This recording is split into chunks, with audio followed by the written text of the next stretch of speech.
नमस्कार साथियों, मैं डॉक्टर MP सिंह आपसे आपदाओं से बचने के ऊपर बात करने जा रहा हूं। यदि हम जागरूक हो जाएं और नेशनल डिजास्टर मैनेजमेंट अथॉरिटी की गाइडलाइनों को पर हम चलने लगें तो आने वाले भविष्य में जो होने वाला नुकसान है उससे बचा जा सकता है। कई बार हम ईंट कम लगाते हैं, मसाला कम लगाते हैं, सीमेंट कम लगाते हैं, पिलर का प्रयोग नहीं करते हैं, कंक्रीट का प्रयोग नहीं करते हैं। हम अपनी अथॉरिटी से उसको चेक नहीं कराते हैं, ना मिट्टी को चेक कराते हैं, ना कंक्रीट को चेक कराते हैं।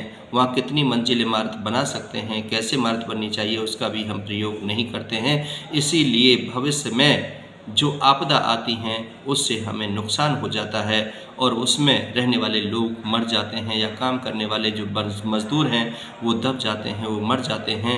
वो बहुत बड़ा हादसा होता है, असहनीय होता है, दर्दनाक होता है। साथियों, इन सब से बचना है तो हमें जो हमारा राष्ट्रीय आपदा प्राधिकरण का जो अधिनियम है 2005 का जो एक्ट है, उस एक्ट पर हमें चलना पड़ेगा और उस एक्ट के अनुसार हमें काम करना पड़ेगा। अभी हाल ही के अंदर आपने देखा देवभूमि उत्तराखंड के अंदर ग्लेशियर फटने से जो हमारा प्रोजेक्ट था उस प्रोजेक्ट वो ख़त्म हो गया और उसमें जो कार्य करने वाले लोग थे वो मर गए, उसमें दब गए। साथ ही वहाँ पर रहने वाले लोग जो थे वो भी मर गए। उन परिवारों से पूछिए जिन परिवारों के बीच में से उनका बेटा बेटी बहू परिवार का कोई भी एक व्यक्ति जब गुजर जाता है तो उनके दिल पर क्या बीतती है और सरकार को इसके लिए कितना बड़ा खामियाजा भुगतना पड़ता है। जो हमारे लोगों का भारतीय जो किसान हैं, भारतीय उद्योगपति हैं या जो टैक्स पेई लोग हैं, उनके जो टैक्स का पैसा इकट्ठा होता है फिर वो इन चीज़ों पर खर्च होता है जिससे विकास नहीं होता और जो हम पर विकास करना जा रहे हैं वहाँ पर विनाश हो जाता है। साथियों, 2000 करोड़, 3000 करोड़, 5000 करोड़ जब इस प्रकार के प्रोजेक्टों पर जो खर्च किया जाता है और वो प्रोजेक्ट धराशायी हो जाते हैं और उसमें कार्य करने वाले जो लोग होते हैं उनको भी भरपाई करनी पड़ती है, उनको भी हमें उनके परिवारों को या उनके जो घर मकान दुकान टूटते हैं उनको बनाना पड़ता है, उनको खुद भुगतान करना पड़ता है। साथियों, कितना बड़ा नुकसान होता है।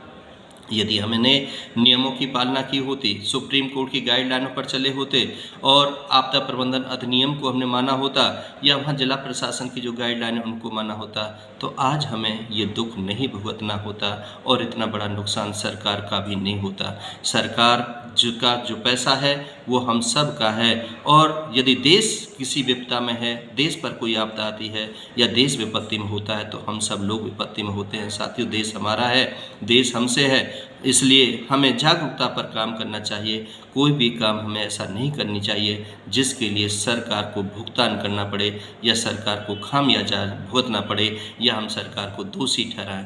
साथियों, सरकार दोषी कभी नहीं होती है, दोषी हम लोग होते हैं क्योंकि जो भी गलत कार्य करते हैं उनके लिए हम स्वयं जिम्मेदार होते हैं और उसमें हम दोषी सरकार को ठहरा देते हैं। साथियों, थोड़ा अपनी मानसिकता में परिवर्तन कीजिए और नियम और कानून को मानने वाले जो लोग हैं वो कभी भी इन आपदाओं से ग्रसित नहीं होते हैं। वो अलग बात है कि कुदरत का जो कहर है उससे कोई नहीं बच पाता है और कुदरत का कहर जो है उसका किसी को पता भी नहीं होता है।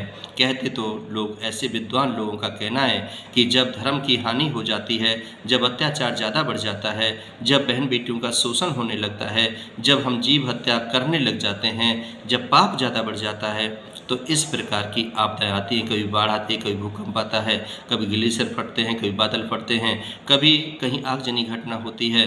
तो ये जो आपदाएं हैं वो प्रकृति के साथ खेलवाड़ छेड़छाड़ करना और खिलवाड़ करने के भुगतान करने वाली बात है। साथियों, हमें अपनी मानसिकता को बदल लें और हम इन चीज़ों से दूर रहें। हमें हिंसात्मक रवैये को नहीं अपनाना चाहिए, बहन बेटियों का सम्मान करना चाहिए, को प्रकृति के साथ रहना चाहिए, अधिक से अधिक पेड़ पौधे लगाने चाहिए और उनकी देख रेख करनी चाहिए क्योंकि जितने ज़्यादा पेड़ पौधे होंगे उससे हमें ऑक्सीजन ठीक मिलेगी, प्रदूषण नहीं हो पाएगा और जहाँ पर पेड़ पौधे होंगे वहाँ पर उनका बाढ़ भी ज़्यादा नुकसान नहीं कर पाएगी, ग्लेशियर का पानी भी नुकसान ज़्यादा नहीं कर पाएगा और पक्षी को रहने के लिए छाया मिलेगी, यात्रियों को छाया मिलेगी, खाने के लिए फल मिलेंगे और ऑक्सीजन भरपूर मिलेगी, उसके लिए हमें हॉस्पिटल नहीं जाना पड़ेगा, ज़्यादा पैसा नहीं पे करना पड़ेगा। साथियों, मेरी इन बातों पर अवश्य ध्यान दें, गौर करें और इस वीडियो को अधिक से अधिक लोगों तक पहुंचाएं ताकि अधिक लोग जागरूक हो जाएं और भविष्य में आने वाली आपदाओं से उनका मुकाबला कर सकें, अपना बचाव कर सकें और उस हानि को कम से कम किया जा सके। आपने मुझे समय दिया, मेरी वीडियो को सुना, लाइक किया, शेयर किया, उसके लिए मैं आपका बहुत बहुत शुक्रिया अदा करता हूँ। बहुत बहुत शुक्रिया, बहुत बहुत आभार।